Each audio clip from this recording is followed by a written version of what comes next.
Well, good evening, everyone. I guess my first question, Eric, because the group is so intimate, is it possible to promote them as guests or panelists so that way we can see each other? Yes. So just give me a moment. Awesome.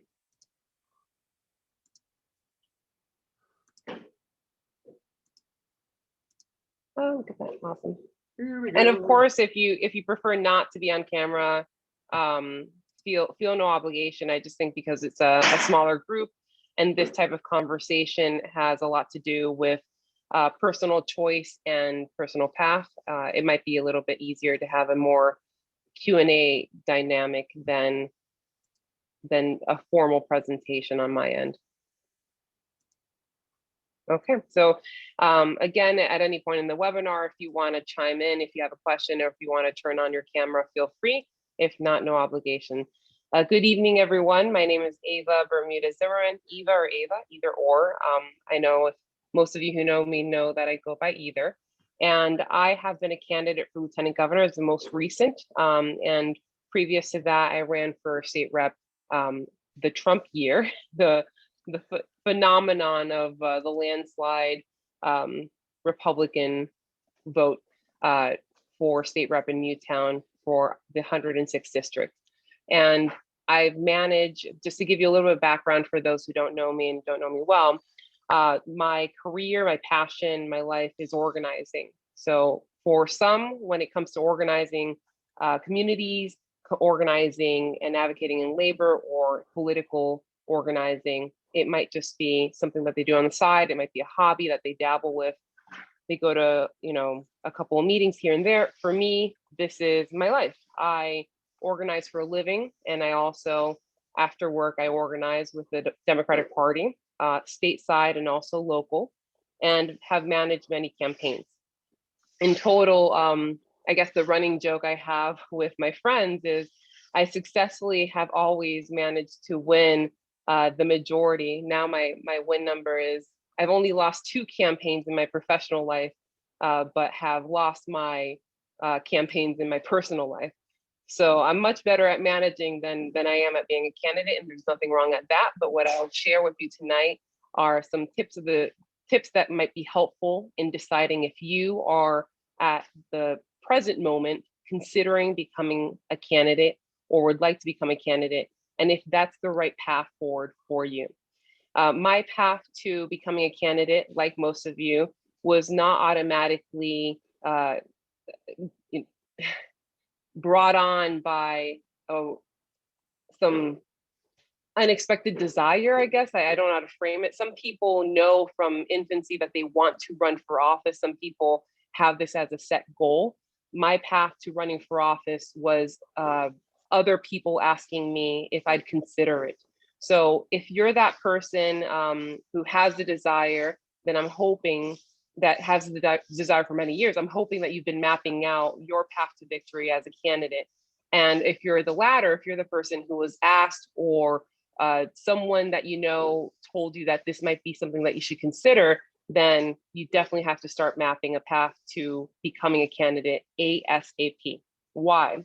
So essentially, becoming a candidate is a mathematical equation. It's not so simple as saying that you have a good position, you have something to bring to the table, and that's enough to get you elected. I wish that was enough. If that was a reality, we wouldn't have had Trump. If that was a reality, we wouldn't be fighting tooth and nail here in what is considered a blue state to make sure that we have a Democratic majority.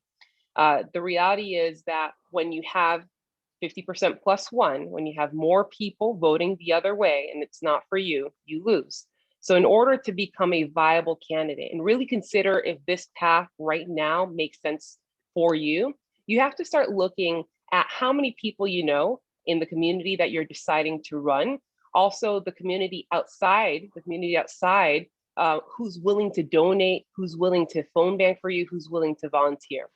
So if you're looking to run for a municipal office, a smaller office, and more or less you expect to have 2,000 voters that you need to win, then more or less you should have a handful of volunteers who are willing to support you, willing to go out to bat for you. and of course, a good handful of people who are willing to donate. So if you're looking at 2,000 votes in this math game, then you would hopefully at least raise $2,000 minimum at least. Of course, in municipal offices, most of us raise 500, most of us raise 700. But what we don't see and don't take into account a lot as a candidate is that the remaining amount that you need in order to get out that vote is probably being raised by your Democratic Party, maybe locally, maybe statewide, or probably being raised if in some occasions it's a hot to trot race, you have the independent party, maybe there's cross endorsement, or maybe an independent expenditure. Why would you do that 1-to-1 ratio just as a base? Well, not sure. And I don't want to go too much into the weeds because there's other campaign classes that are going to be happening in the next few days. And they'll go into deeper dives of what is a win number? How do you create a field plan? How do you make sure you have a mail plan? But just the quick basics. If you have, or if you need 2,000 votes in order to win, and that's your win number, hypothetical. And we know in studies that you have at least 7 to 9 opportunities to ask and call the question, an idea person. That's how many times it takes to convince someone to vote for you. Then if you don't have at least the basics to send a mailer, then already you're having a very difficult path to victory. If you don't have that 59 cents that it might cost to send out a mailer, then how are you going to spread the word? How are you going to remind your voters that you exist? So that's number one. So when you go to those classes about win number, about how to get out the vote, please take in consideration for whatever position you're considering, truly, do you have the reach to get the word out? So if you don't go to church or a faith community, if you're not part of a group, be it DTC, a hobby, the library board, any appointed position, if you literally do nothing outside of your 4 walls, your life, your family, then I'm going to tell you a hard reality. It's going to be really, really hard to get elected. Why? Because nobody knows you. That's the basic. So if you're that person that doesn't have a hobby in the community, nobody really knows, you don't have name recognition, let's say a previous family member with your last name already ran and won, then start now. Start now signing up. You don't have to be disingenuous. You can pick a topic that you truly believe in and sign up and become involved in that group. Maybe it's an environmental group. Maybe it's Pantsuit Nation. Maybe it's something so simple like a hiking meetup. Go to websites, just research in the community what organizations you might want to get involved with. They don't have to be political, and start getting to know people. When you have a list, and again, the math game of at least 10% of the people in your community that can get you to that win number, then you're in a better position to finally run and then possibly win. So if you're looking at 2,000 people and you create a list of at least 20 volunteers, maybe not all of them are going to door knock for you every single day. Maybe not all of them are going to phone bank for you, but at least those 20 people are start donating, to getting donations, to start fundraising, right? Start activating the base, and then you'll have an easier path to victory. If you're running for smaller positions, then you do have an opportunity to rely a lot on your Democratic Party. Certain positions are more controversial than others in your town. I'm not sure how many of you are in, let's see, Fairfield County area, because it could be from all over. Want to raise your hand if you're Fairfield County for those who are on camera? Okay. Okay, so I only mentioned Fairfield County because I've done a lot of races here. So if you want to reach out, and I'll put my contact information, then we can connect offline. Bill, we know each other, so that's a little easier. And Bill and I are working on Nick Kapoor's campaign together, so that's really exciting. So if you're looking for bigger races, state rep, mayor, select person, you definitely need at least a minimum of 100 people on that list. I would even go, depending on how big your town is, you're pushing it to 200, 400, 500. Again, it's a mathematical equation. Look at 10% of what that win number is and start growing that list, or you have no path to victory. Same principles apply. When you create that win number and you're not quite sure if it's accurate, make sure that you have a kitchen cabinet with people who have done this before. And in this kitchen cabinet, you don't have to create one right now. You can wait until you're ready to run, but take in consideration how you're building that kitchen cabinet with those hobbies and organizations that you're participating right now. So even though you might be in a hiking group or a meetup, dancing salsa or tango, whatever it might be, there's always one or two people who you might meet who are responsible, good at follow-ups, someone who naturally is organizing the next event. That's a good person to have in your kitchen cabinet. That way, you know that that person can be assigned to do volunteer follow-up. If you have someone in your friend group that might be really savvy with social media, then consider that person being the social media guru. We're not talking about the presidential election here, people. If we're talking about presidential or gubernatorial election, then ignore everything that I just said, and you better get yourself a professional. You better hire the big bucks, because you're raising, here in the state of Connecticut, hundreds and thousands of dollars. Ned Lamont, in his past 4 elections, has spent almost close to $500 million to get elected. It's real money. And this is of his own private funds. Who knows how much was spent in independent expenditures, et cetera, right? So we're not talking about that kind of money. But if you're looking at a local race that's town council, those are pretty big races locally, right? That's a lot of money to consider just in town council. Even if you have a town that's 28,000, 24,000, you want to consider a minimum, again, of $10,000, because the math doesn't pan out if you don't have that money in the bank to do mailers. And if you don't have the ability to raise at least $10,000, then most of you are depending again on the party to drop that kind of money to support the ticket. So if your DTC doesn't have $10,000, $15,000 to support a mailer for the ticket, and you don't have that kind of money, then how are you going to spread the word? How are you going to activate the base? You're already setting yourself up to fail. Even though you're not in election season, you can always treat yourself like a candidate. So, start those lists. Go and from your aunt, your grandparent, your uncle, any family member. And then once you move off of family members, and this is not family members who are willing to vote for you. This is not family members who are willing to donate for you. Those are your own opinions. You are creating a list of all the people you know. I'm not kidding. Literally all the people that you know. I don't care if they live in North Carolina or Colorado, you put them on that list. If you know them and you have a relationship with them, you put them on that list, the cousins, the second cousins. And when it comes time for you to call them and fundraise for them, it's not, oh, I haven't talked to you in 20 years. I'm not sure if I'm going to ask for money. No, you're going to call them if you hadn't talked to them in 20 years, and you're going to ask for money because you're running for office.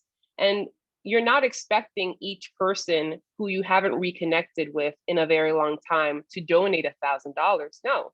But if they give you $5, $10, $20, and you have that over and over and over again, then lo and behold, you will have enough to support your campaign much more than your opponent. That's the idea. So the more people in your circle, in your universe, the better chances you have to fundraise and for them to donate to your campaign, the better chances you have to be successful in your campaign. Going back again to basics. So if you don't have that friend group, you're going to create one. Awesome. Who are you as a candidate? I know a lot of people have seen political shows like Scandal, and it seems like every single person has a skeleton in their closet. Who did you murder? You can't be a candidate because you murdered someone. Well, we're not in real life. We're in real life. We're not on TV. This is not Scandal. Hopefully no one here has murdered anyone. We're all good people. When you're looking for lower office and you're trying to become that candidate, don't be so concerned if you did juvie or when you were a teenager, or, oh my God, you smoked a cigarette when you were 16. Come on, let's be realistic. Again, you're not running, unless you are running for governor, and we don't know yet. We're not running for governor here. Let's be realistic with what qualities someone in your town is looking for out of a candidate. And most of the time nowadays, especially with democratic values and what we're trying to accomplish in the national arena of who should be our next candidate, you don't have to go into the minutia of your past. And if someone digs in that deep, the opposition, the Republican Party says this person went to juvie, somehow they found that information out, or they happen to get a DWI, or whatever the circumstances, if it was long ago, if it was in the past, make sure that you get ahead of it. This is a great question to have when you're going to the communications training, but it's really important to know who you are and how you're framing yourself as a candidate before you become a candidate, because if it is something scary or severe or drastic, then you should reconsider. You know, if that crime can't be excusable, or it's recent or a scandal, then you should reconsider. Maybe it's not time to be a candidate. Another factor you should consider if there's skeletons in your closet is the impact on your family. If there's something that you don't want to be out there, and it could be something that is very close to you, let's say considering your gender identity or sexuality, let's say that you haven't come out of the closet, for the lack of a better term, right? And you're not there yet. Maybe you haven't had that honest conversation with yourself or a loved one, but you want to be a candidate. And at any point you think someone is going to out you, but you're not ready for that. Society, in my personal opinion, we're ready for that, right? I think society is ready for that. The Democratic Party fully embraced that many, many years ago. And to get to that path of how you feel comfortable or what society might think of you, then that's on you to do some soul searching. But you should consider the impact that it might have on your family, maybe your partner, maybe your parents, maybe a sibling. So have that conversation. That's just one example of many. It could be maybe religious background. Let's say I was a Unitarian, right? And in maybe the community I live in don't accept Unitarians, whatever that may be. If that's going to have a negative impact, you think emotionally on your family, on your partner, your spouse, then you have to have that conversation. Be prepared for that.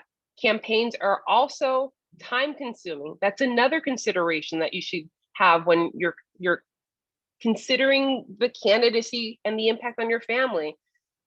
It doesn't matter if you're running for council or if you're running for Senate, both take up time, a lot of time and months. It's really rare that we have an opportunity to be part of a special election. So please consider that if it's a normal election season, you're putting in at least a minimum of 4 months of your life where after work, you're probably door knocking, you're probably phone banking. And this is not an hour a day. If you're only giving an hour a day to your own campaign, you don't deserve to be elected. Why? Because once you are elected, you're giving much more than an hour. It's great preparation for what is to come. I considered when I was on council in Newtown, and I had always thought I had a full grasp of what it meant to be a council person because I've worked on campaigns. A lot of my friends are elected officials. And then when I was finally in that reality, and I promise, and Eric is here, at that time, our chair and our co-chair and our Democratic team said to me, "But Eva, do you have a full-time job? You travel around the state. Can you really commit the time that you need to be on council?" And I said, "I know that right now I can't, but I promise to the town, to my Democratic committee, that I will make the time. And I will always put the town first because that position I take seriously." So if you're in that moment right now and you're having the conversation with a family member that you're overextended, you're on too many boards, good problem to have to be a candidate, by the way, being on too many boards. But you have to readjust and start reevaluating where those priorities lie the minute you shift into being a candidate. And then you have to once more reevaluate the minute you win and you become the candidate. Because this is a job. Some of these positions are not paid, but they are a job. It's a commitment to your community. It's a commitment to all the people who elected you. So think of the candidacy portion, the election portion of it, as great practice for how much time and consideration you have to put into the actual position. Other factors you have to take into consideration is what's going on in your Democratic Party, right? This is the harder question. If your town truly is Republican, then you might get into a situation, and truly I mean not almost every town, that small town in Connecticut, the majority is unaffiliated. It's not Democrat or Republican. The margin between a Democrat or Republican might be a couple thousand, right? New towns like that, Trumbull's like that, Southbury's like that. They're not landslide Republicans taking over all of Connecticut. If that was the case, we wouldn't win our Democratic elections. But most of our towns have a landslide amount of unaffiliateds. If by any chance you continuously, year after year, see that the Republicans, Oxford, there you go, Oxford, we'll use Oxford as the example, year after year after year, you lose, and your peers at the Democratic, the DTC, the town committee, you've made a plan, you have a good candidate, you've put the money, you've raised, and you still lose. Then as a candidate, again, you really have to consider, am I a lamb to slaughter?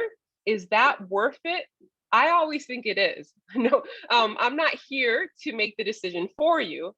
But as a true believer, I honestly do think it is. And we have examples of towns that year after year after year, we put a candidate knowing that we weren't going to win, but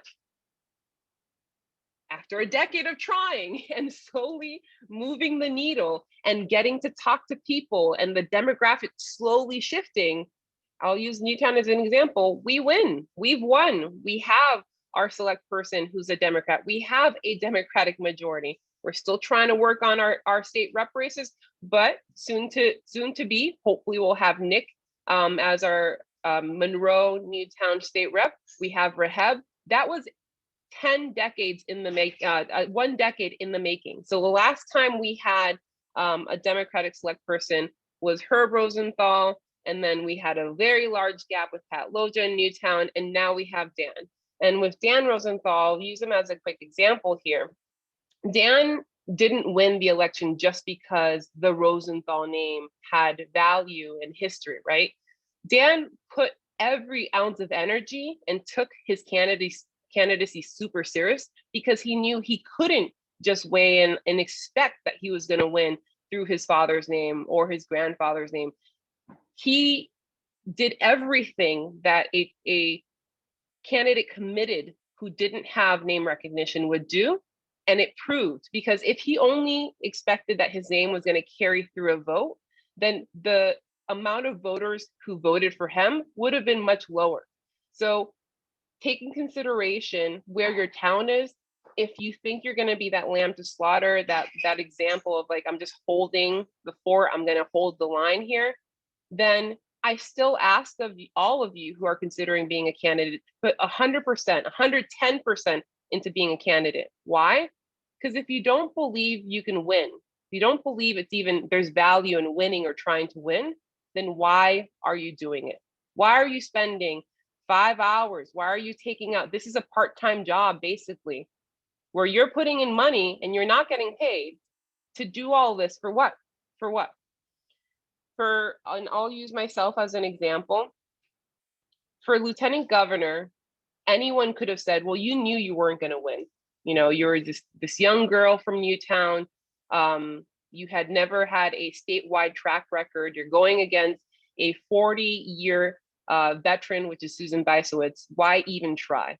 Well, I knew that my time in organizing and the time I put into the communities gave me a chance to win. And I truly, firmly believe when I put my name in the hat that I had an opportunity to win.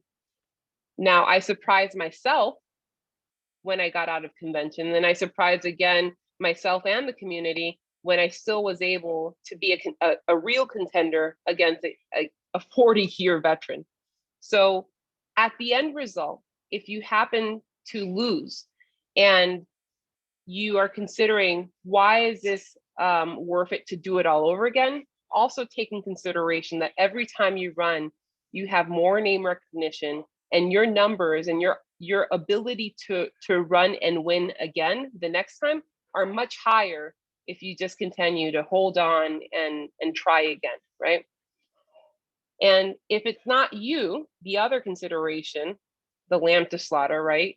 All the people in the ticket who do have a chance to truly run and win. So if you're top of the ticket and you're running for select person, and you think you haven't fully accepted the reality that you could win, then take in consideration that the energy and the money that you raise will help turn out those necessary voters for council, for zoning, for whatever other position that has an easier path to victory than your own position. And the same goes for other bottom of the ticket. If you're putting in your work and other candidates are putting in the work to turn out voters, then it's going to help everyone all around, and you're going to see those numbers slowly ticking forward. Things that you can do as well in preparation to change the game in your town.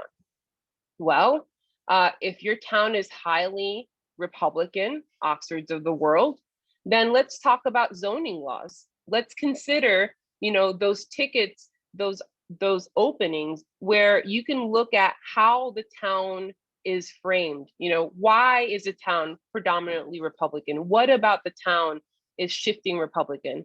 Well, are we pushing people of color out? Is there redlining? Are we pushing the opportunity for more elderly housing?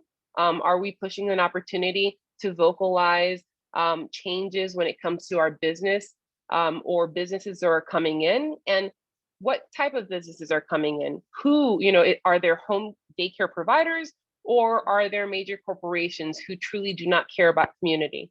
If you start looking at the avenues of zoning regulations and other commissions or positions, elected positions, that maybe you can hone in on and concentrate, and maybe that's where you can be a candidate to shift that margin that you're so stuck in, then it'll grow an opportunity for those larger positions like council, like select person, mayor, wherever you may be. So you got to be strategic, definitely collaboration with your DTC. If you belong to a DTC that is non-existent or doesn't really have framework to support your candidacy, then maybe your opportunity as a candidate right now, future candidate, is not looking at zoning or looking at the position. Maybe your very first step as future candidate is making sure that you're restructuring and supporting the Democratic Town Committee in your own town in order for the ability to get that support that you need when you do decide to win. And I hate that it seems like one step, baby step, and then that leads to another, and it might be just too exhausting to get there. But the reality is, being a candidate is a very, very solo endeavor. And if you think that overnight, you announcing you're gonna be this amazing change and future for your town, and everyone's gonna listen to you and then show up, then you're sorely mistaken. So that leads me to another detail here. It's very solitary. You might think you have the support, the full support of your spouse, loved one, partner, parents, or the full support of your DTC chair. Yes, yeah, they're there. They're calling you. They want you to win, of course. But what it comes down to it, no one should want this more than you. You're the one making the calls. You're the one knocking on the doors. And you have to have that compass within that guides you and drives you. Because when you're at door number 2000 and you're all alone and it's cold and it's 7:30 at night and you're tired and you worked a full day and now you're putting in your 4th hour door knocking, it is a solitary endeavor. And then occasionally on a weekend, people pep up, and then it might even be closer to GOTV, and then all of a sudden there's humans, there's volunteers, and you get so excited. You're like, oh, it is a campaign, it is an election, I have an office. How great. Well, you know what? when you have that feeling of how great and everyone comes out in droves, it's probably too late. Probably too late. So you have to have that drive to do the 4-month, 5-month of door knocking, phone banking. And you have to be able to get past that idea of like, I'm all alone. What's gonna happen? I'm all alone. Where's my DTC? Because this is your campaign. You want to win. Yes, when you win, you're gonna be a great service to your community. Yes, you're gonna make sure that you're participating and engaging with your Democratic Party and everything you need to do. But the process to get there is not a luxurious one. So you have to understand that that's the path that you're able and emotionally to accept, because I've worked with enough candidates and it's not very different from campaign to campaign. Right now, even if you have the most support in your organizing committee or your kitchen cabinet, you're the one, again, door knocking, phone banking 24/7. You're the one putting all the effort to get the pieces moving so that you can win. I want to open it up for some questions, a little bit of Q&A here and a little bit more engagement and other topics that you maybe want me to cover. Robert, go ahead. So you mentioned how like it's a very solitary thing to run for office. Is there a way for you to, like, how do you get more volunteers earlier and more often? Obviously the candidate has to lead the way, the candidate has to lead by example. But do you know of, or have you seen any example of success in getting volunteers earlier or more often? Yeah, so strategically, some tips that you can use to get volunteers earlier, especially people that you don't know.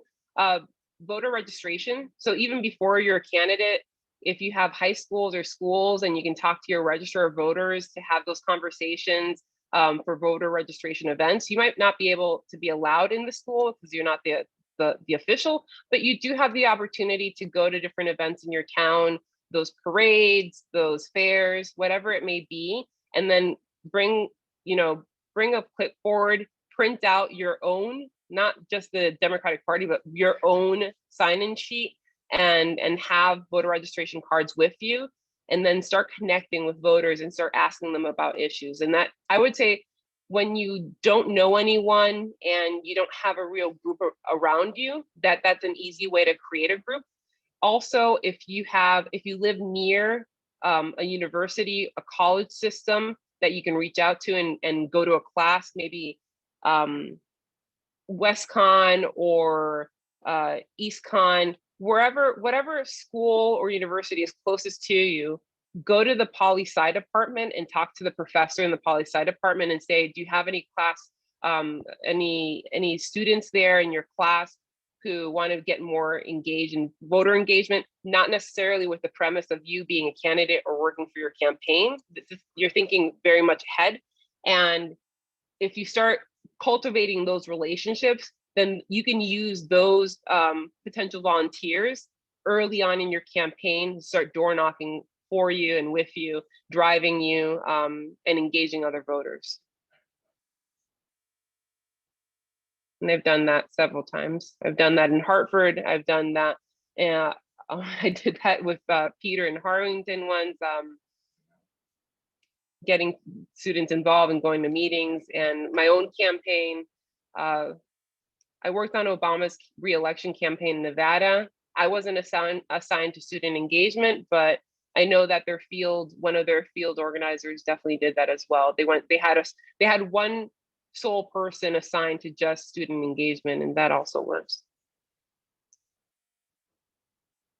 Any other questions? Just to go ahead, Robert. I was going to say, building up on that. So you mentioned how there was student engagement.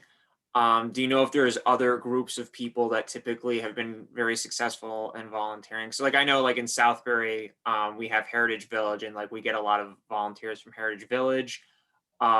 What's outside of like seniors and students, are there other groups that we should target that historically can volunteer, or is it really just those two? No. And then also, what would be the differences between reaching out to one group as opposed to the other? each group lives in its own reality. So just don't assume that because you have one group, it'll blend or bleed into the other.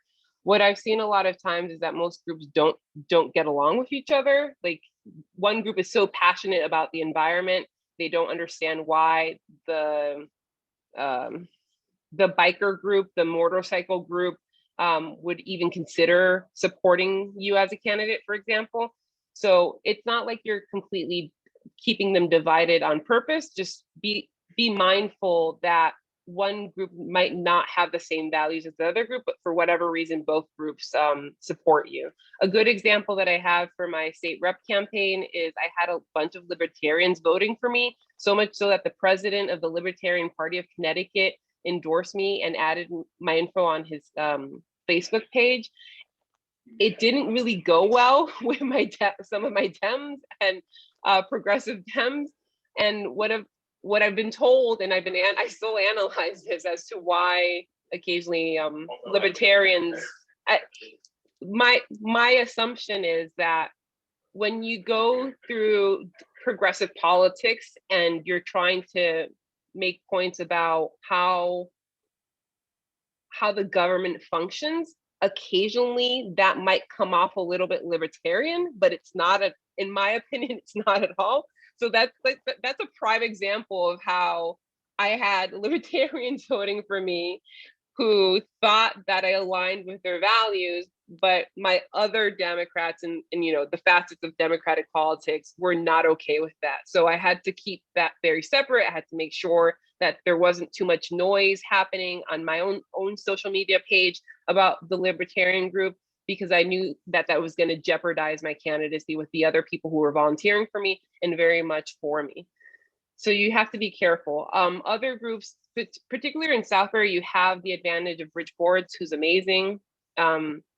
He's been around, right? He's run the gamut. He's been around a long time doing politics. To try to get out of Heritage Village and depending so much on the senior community, I've seen, and you can correct me if I'm wrong, more high school students getting involved, with Black Lives Matters and more political issues here. I don't know if that's translated in your community. Those protests and events that you've held at the Green have translated to political volunteering, but that's something that's definitely worth looking into in Southbury. I'm always surprised, not only in Southbury, but another example was a campaign I did in Stratford as well. The people who show up to volunteer that have no connection whatsoever to any group, to any DTC, and because of what's happening on the national agenda, they felt compelled to come. And this is not just young people. I've seen that in every age. And what we don't do well as candidates is trying to captivate that moment and make sure that they stay engaged with the Democratic Party. Why? So let's say you're a candidate this year and you didn't win, but you had those volunteers who were super engaged and then never re-engage them to the Democratic meetings or to any other Pantsuit Nation or Invisible, and you let them go. Come around the next election cycle, if you run again, or if someone that you really respect runs for that position that you ran for, where's that volunteer? Where did they disappear? Did anyone call them? Did anyone say, hey, we're not just using you or wanting you for this election? So definitely take that in consideration. In Southbury, another group that animals, oh my God. There's a lot of Southbury people who love animals and dogs and pet lovers. It might sound silly, but there's also opportunities to engage voters when you're if you have a pet, when you're walking your dog in dog parks and starting a conversation. I know this is not the most common, but these are a community within itself that congregates. Most of the time, you know people's name, you see their dog, or maybe you don't know their name, but you know their dog's name and you see them around. I remember that one election cycle in Newtown, we did an event. I think it was we had a candidate who did a dog event, and Eric, you can chime in here if you want. There was like a costuming of the dog, and people went, and everyone loved it. It was a very different political event for sure. Yeah, but people thought it was funny. People thought it was fun and funny, and it's something out of the box. And we're trying, even if that event, right, got the attention of 3 people, that's 3 people that you didn't have as volunteers, 3 people that you didn't know before. So let's be a little creative in how we activate the voters. We're not looking for experts here. We're looking for people who are willing to door knock, who know you. The best door knockers are not the ones who are paid. They're the people who are there and they're willing to go the extra mile and know that Robert's someone who's trustworthy. Eric is someone that is my neighbor and that I really adore and I can speak so highly of. When you have those kind of conversations that are quality, then you're activating voters much more than someone who's a complete stranger. So let's get creative as to who your social circle is, different events that you can try to capture, bring your clipboard, have a clipboard in the car, make sure that you create your own call list, your own volunteer list. And if you're cultivating that list for a year or 2 years prior to you running for office, most likely, again, you'll have a better chance of running and then winning. And I do think, one of the things with local offices or, planning and zoning, Board of Assessment Appeals, and these types of things, you're running as Democrats with, an assumed set of values that you really care about people. And how does that office sort of, highlight those qualities? So when you're looking to volunteers, you're talking to your core group of, friends and family to start off with, right? And you may be looking at people who have never done anything politically, but you're also doing something that's really brave.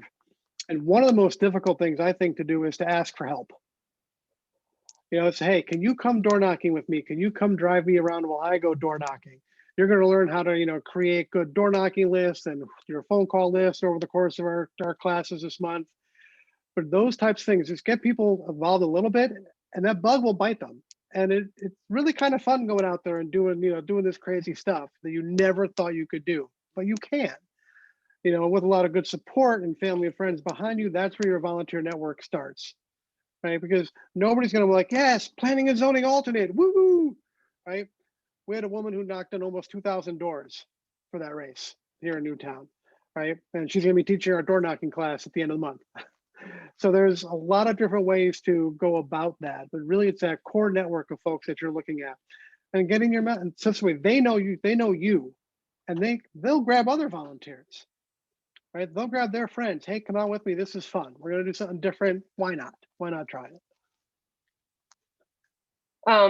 When you're looking at, again, building the base as well, you should also consider that if you don't have experience, why not start this election season tagging along with a candidate who's already running? That's always great. Shadowing is always great. It's a little awkward at first, but most of the times people don't really mind if you're door knocking with the candidate and you're the person talking as well. I did that in a few occasions. So like Representative Matt Lesser from Middletown, Representative Tony Walker, Robin Porter, these elected officials who are veterans in what they do went door knocking with me. And the first thing I told them is like, well, you don't know my town and they don't know you and you're not from here. You're elected somewhere else. Like, why would you ever door knock with me? That's really awkward. And they're like, well, come on, kid, like give it a chance. I've been doing this a lot longer as a candidate than you have. And they were right. I was coming at it from the perspective of a campaign manager. I assumed that my experience as a campaign manager was completely transferable. And as a candidate, I knew exactly what to do. I was running the show. That is not the reality. That is not really, for smaller offices, most of the time, yes, we are the people, the candidates are the people who are running the show, kind of like Robert said earlier. But I don't recommend it. Like, you shouldn't be running the show. If you're a candidate, you should have someone who's doing volunteer engagement. You should have someone assigned to field. You should have someone assigned to do communications. If you have a larger team and you can delegate these assignments, then you have more time to just be a candidate and talk to the voter. Going back to the example of having friends or loved ones who are door knocking and making sure that they're turning out the vote for you, their message is stronger than any stranger. Well, guess whose message is better than theirs? You're the candidate.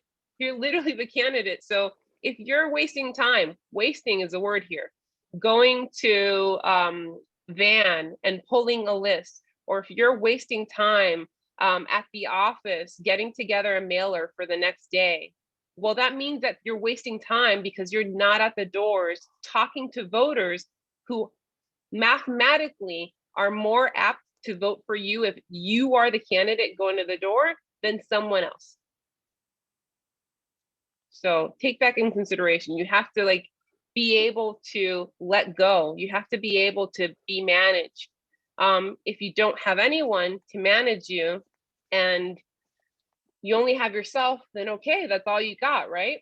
But finding a campaign manager for lower level, like smaller offices, you're not looking for someone like me or Eric, the DCC chair. Most of the time, the person who's managing for that office is your best friend. It's someone that you went to church with. Maybe it's someone that you just trust, and they have good organizational skills.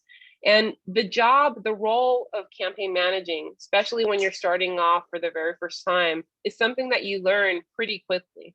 And hopefully, if you have that person for this election and then the next one, together, you're going to get really good at it. For our 106 race recently, we had Alex who had never done it. He was spectacular. Like, his wheelhouse is construction. He's definitely not someone that he himself would have imagined to be this awesome campaign manager. And the more he did it, the more he went along to, ask for help. How do I use the voter activation network? How do I use BAN? How do you create a field plan? What does get out the vote? What does GOTV mean? Well, you're going to start getting the gist of things. You're going to start learning. If you do have that DTC that has a little bit more organization, then awesome. Make sure that you ask them for support. Know that they're not going to do everything for you because you're the candidate and you have to try to build your own team, but at least you have a little bit of guiding light. If you live in a town that for whatever reason the DTC is not as active, and I'm just saying that I've been to visit many DTCs in my role as secretary of the state party. We have amazing DTCs, but for certain towns, it's just a little, defunct. There's just some certain towns just don't have the kind of membership that they should right now. And maybe, the town is predominantly unaffiliated and it keeps voting Republican. So year after year, people feel a little conflated and they're just not as active because like, we're never going to win. Well, let's take the opportunity, build that back up. And how do you build that back up? How do you support your candidacy, your future candidacy? You go to the state party. There's resources there. There's people who know how to do this, what to do. They can probably connect you with a list of people who had volunteered or donated in the past. You'd be super surprised of all the people who donate to Democratic events and to the Democratic Party who never show up, not even one day to your DTC, not even one day. Like when you look at these lists from the Secretary of State's office and from Clean Elections Funding from SEEK, it's insane the amount of participation that we have in some of our Democratic towns, and all of these people wouldn't even consider ever coming to a DTC meeting. That's another mechanism for you to try to get volunteers and recruitment. Look at your Van list. Where are those prime voters that consistently, they voted every presidential, they voted every municipal, they voted every referendum. Let's say there's a referendum on making squirrels, an honorary selectman, and they're there to vote, then let's make sure we call them. Why aren't they coming to a DTC meeting? Why aren't they volunteering at my campaign event? These records are all, public domain. It's not like it's a secret. We know who votes at these elections. We know that there's an algorithm that tells us that you're a prime voter. So why not engage them in between the election season so that in time, when you are a candidate and you need them, it's not like the situation I said earlier where it's too late.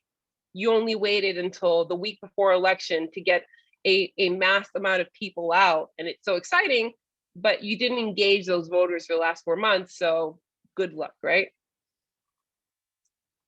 Any other questions? Topics you wanted me to cover?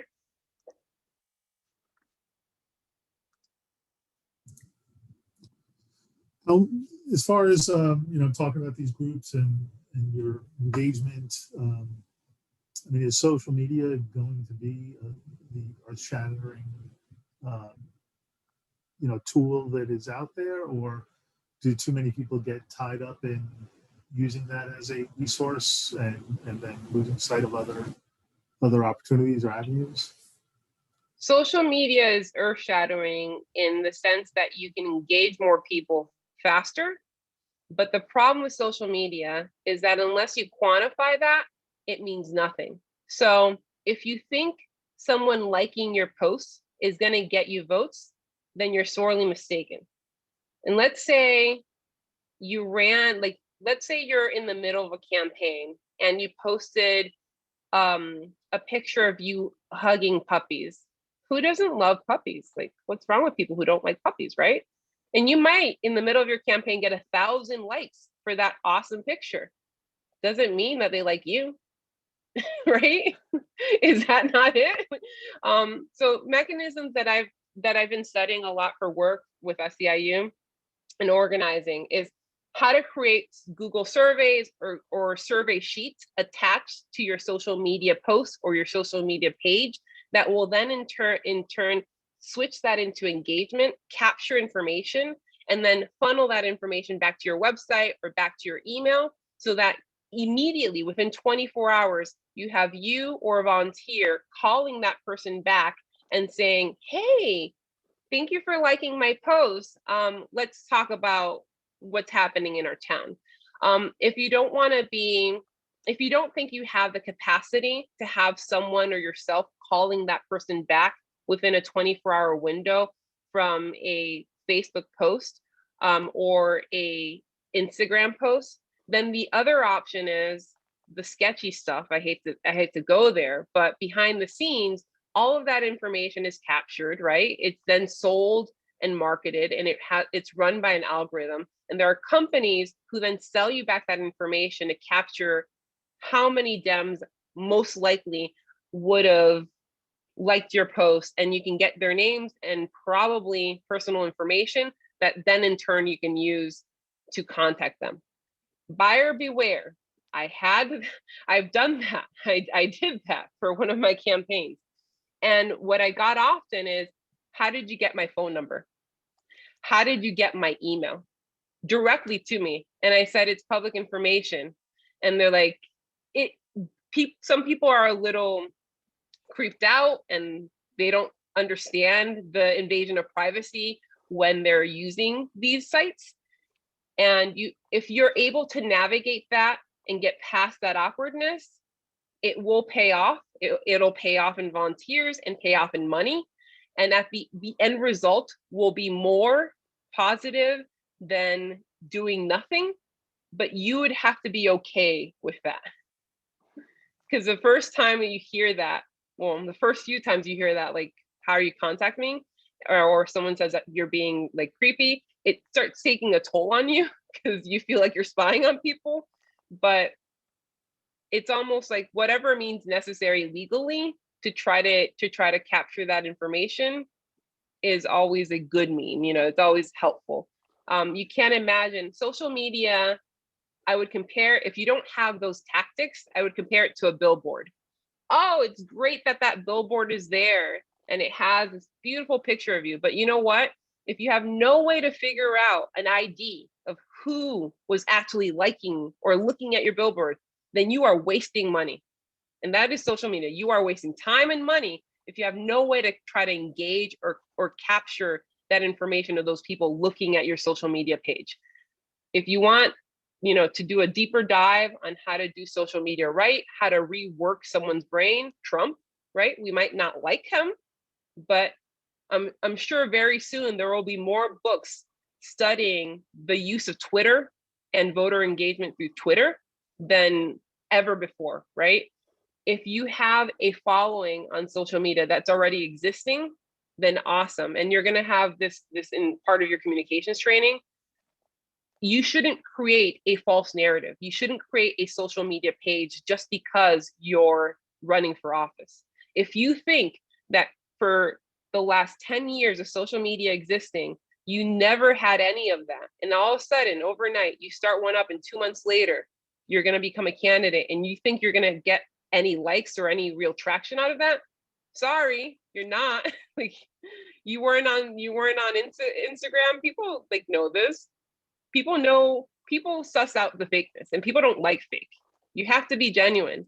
You have to be you. Like, the first thing I do, and maybe this is a millennial in me, when I meet someone who's running for office, I go to their social media posts and I go as far as I can. And I'm like, oh, they scrub. That's great. Scrub, scrub, scrub. Oh, fake picture, fake picture. I'm like, let's see what they really are about. And then I compare that with what's on Google. And then I compare that with their website to try to figure out, who is this person? Is this person a genuine human? Does it really match up with what they're trying to convey?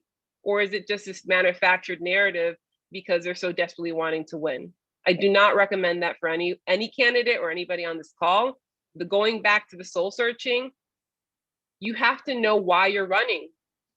Number one, I should have started with that. Why are you running? Why are you running? Are you running because you think you're going to get money out of being a candidate? Nope. None of these offices pay money. You're not going to be rich. How do you become rich being a political candidate? Corruption, legit corruption. That's how it happens. If you're making a good living for yourself and you've consistently been a career politician, which I don't think that's a bad word. I think there's nothing wrong with knowing that your one and sole career is advocating for people and you're good at it, then why not, right? Let's use Chris Murphy. Chris Murphy got politically engaged when he was in his 20s, his early 20s, and has been successful and fruitful with still never giving up his scruples. Still, he is the career politician. Dick Blumenthal, both of our senators, 40-year career. Can anyone say that that man is fake and that he's not doing it for the right reasons? No, because he's not scrubbing Facebook, because he's always, keeping his word and staying true to who he is and what he's trying to do. So why are you running? What are you trying to change in your town? Are you trying to change zoning laws? Do you think that your town right now is not giving a fair opportunity to the schools and the children? Maybe ECE funding, maybe that's what you're passionate about and you want to try to change legislation and that's why you're running for state rep. Or maybe it's something so simple like you want a new dog park in your town and that's why you're running. That's fine. If that is truly why you're running, then that should be your compass. That should be your moral compass and allow you to reassess every time that it gets a little difficult as a candidate, when you feel a little solitary and you're trying to figure out, do I keep going? You have to answer that question and then everything else will follow. I'm sorry, John, that was really long-winded. I went from like social media to like morality here in running. Well, maybe just a follow-up question or your thoughts. So if that's one tool in the toolbox, do you have other thoughts or processes or where to go to? Geolocation. Kitchen cabinet, as you talked about. So in the tools of the toolbox, technology is amazing, and there's a lot of creepy stuff out there that I use and politicians use, and so there's that, and there's companies who solely do that. In your kitchen cabinet, when you're trying to make sure that you have the right people, if you don't have any talented people or people who are willing, talent again, not being assessed by how many campaigns you've done in the past, but talent meaning something that they do well in their own life, right? If you don't have those people, then you could reach out to they call them campaigns in a box, companies, consulting firms that can give you a manager, can give you a treasurer, can give you everything you need in order to kick off your campaign and maintain it. Just know that when you're looking at those campaigns in a box, they're very expensive. And if you're running for zoning, if you're running for a school board, most likely in your town, unless you live in like Stamford, you can't afford it. It's just the amount of money you need to pay them. They're looking, some of them, it's thousands and thousands of dollars to do just the simplest of stuff. So you can look into that. There's many in the state. I know there's like 5 competitors that are in the state who do this, and they all vary in prices. what I would suggest is if you're doing municipal elections, that you look into maybe a piece of them rather than contracting them for all of the services. So if you really need mailers, then go to them for designing a mailer. If you really need someone to manage your finances, and for whatever reason you can't find an accountant in your town or your DTC, then go to them and ask them if that's a service that they can provide. If not, your kitchen cabinet should just be local folks, friends, or family members who are committed to you and have some degree of knowledge of that specialty. So they don't have to be campaign experts, but an accountant's always good, or someone, you don't even need an accountant for treasurer. A treasurer is someone who's like really responsible and someone who just knows how to manage filings, right? Someone who is good with minutia. Oddly enough, some of my best treasurers were not accountants. There were people who, one of my best was a bookkeeper. She wasn't an accountant, she was a bookkeeper because she was really into the details. So just surround yourself with people who are dedicated. I think that's the biggest part. We're talking about municipal offices, planning and zoning, legislative councils, boards of Bing. education, those types of things. Oh. Right. Oh, there you go. Now you're back.